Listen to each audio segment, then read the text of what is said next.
Você fala essa questão da América morrer, renascer.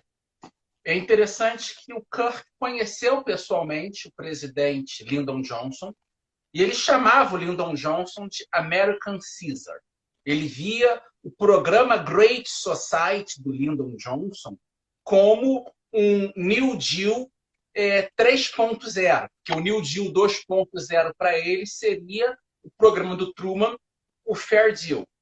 E ele foi muito crítico a esse centralismo, inclusive no livro A Política da Prudência. Se tiver aqui um herói político nesse livro, é o Reagan. O vilão é o Lyndon Johnson, porque ele vê essa política do Lyndon Johnson como a destruição muito dessa agenda progressista, inclusive nos costumes americanos, começa no Lyndon Johnson. O John Kennedy, de certo modo, é o último democrata, ainda com uma base conservadora. Após o Lyndon Johnson, nós vamos perder isso e democratas históricos, como Frank Sinatra, abandonam o Partido Democrata, se tornam republicanos, porque eles veem que o partido está abandonando os princípios do que é a América. E você fala Só uma curiosidade, Catarina, que diz o seguinte: tem muita gente que diz que o Partido Democrata hoje está tão à esquerda que o Lyndon Johnson seria um republicano. Sim.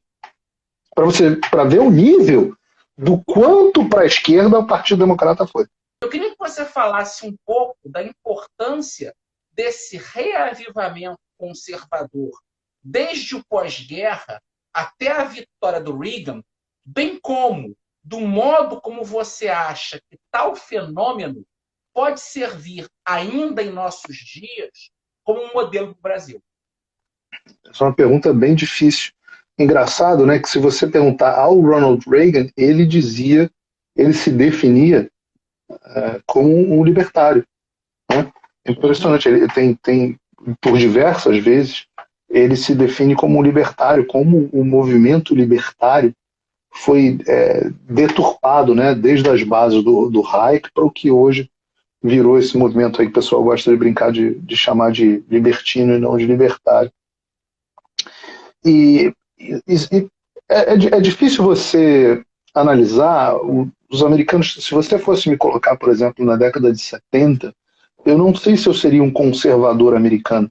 Existia uma parte. Eu tenho esse espírito mais antigoverno, mais libertário, muito forte. Existia por exemplo, se você pegar, ainda alguns conservadores defendem alguma coisa do tipo, mas você tinha, por exemplo, um movimento de censura baseado em morais e costumes americanos.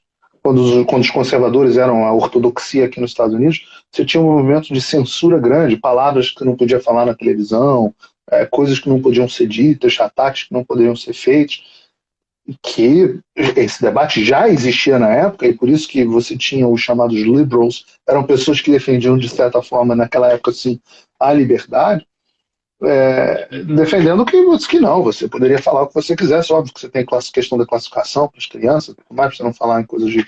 Mas você não tem assuntos que você não pode falar, você não tem temas que deveriam ser proibidos. Isso é engraçado, né? Os Estados Unidos tiveram alguns comitês de atividades anti-americanas onde, efetivamente, ideias comunistas eram completamente criminalizadas. Hoje, ideias que não foram só descriminalizadas, mas se tornaram elas a ortodoxia. Né? As ideias que eram tidas como anti-americanas na década de 50 e 60 e 40, hoje são ideias que se tornaram absolutamente ortodoxas. E aí, fazendo essa projeção para o Brasil, sobre essa união para o Brasil, para o futuro. Eu tenho muita dificuldade, Catarina, porque eu acho que o debate brasileiro, não sei se por uma falta de solidez, ainda por uma imaturidade intelectual, ou se por uma característica desse fenômeno que se associou ao conservadorismo, que é esse fenômeno nacional populista, que meio que se tornou quase que inseparável do conservadorismo atual, ele tem uma característica muito personalista. De forma que o debate brasileiro hoje em dia, ele é dominado por Bolsonaro ou não Bolsonaro. E eu acho isso muito ruim, extremamente ruim. Porque é uma coisa muito binária. É uma coisa muito binária. Então você tem um grupo muito forte que é anti-bolsonarista e as pessoas não menosprezam, porque esse número de pessoas é muito grande, é muito forte, muito atuante na sociedade, muito influente na sociedade. E a gente não está falando de pessoas que seriam classicamente definidas como pessoas de esquerda, mas são pessoas que se tornaram anti-bolsonaristas, como ongeriza o pessoal presidente, e um outro grupo que enxerga que tudo que o presidente faz é uma coisa, chamam ele de mito mesmo, né? Então tudo que o presidente faz é uma coisa absolutamente perfeita. Então o debate do conservadorismo brasileiro, isso é uma pena, eu acho que o Bruno Gachag é um cara que chama bastante atenção para esse ponto, como o debate político e conservador brasileiro se tornou pobre, se tornou eu tenho que defender o Bolsonaro versus eu tenho que atacar o Bolsonaro. E eu acho, infelizmente, que isso será assim até o próximo ciclo, que eu não sei se terminará no ano que vem com a derrota do Bolsonaro e aí o ressurgimento de algum outro movimento conservador, ou se vai combinar com a vitória do Bolsonaro e mais um mandato dele, e seja lá o que vier daqui para frente. De forma que, assim, é difícil, né, porque o Brasil também teve uma união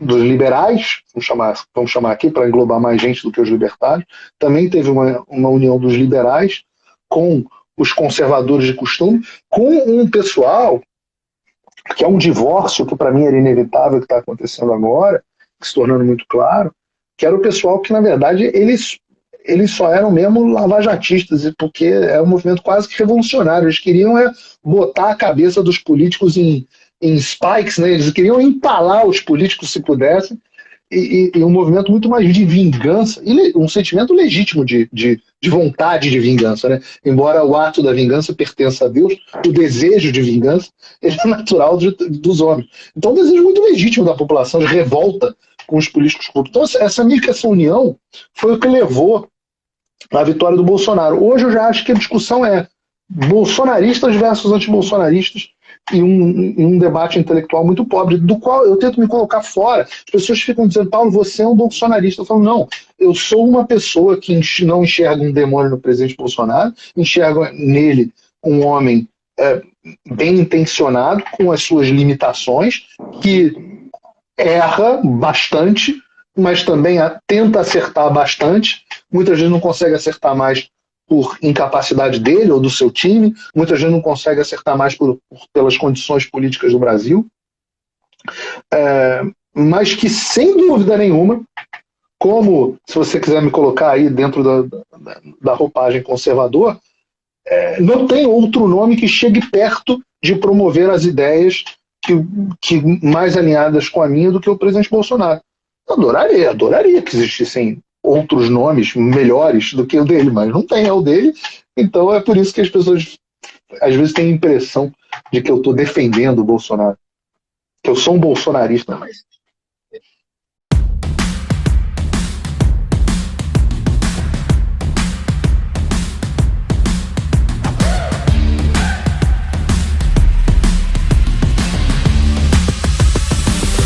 We're gonna take on the world.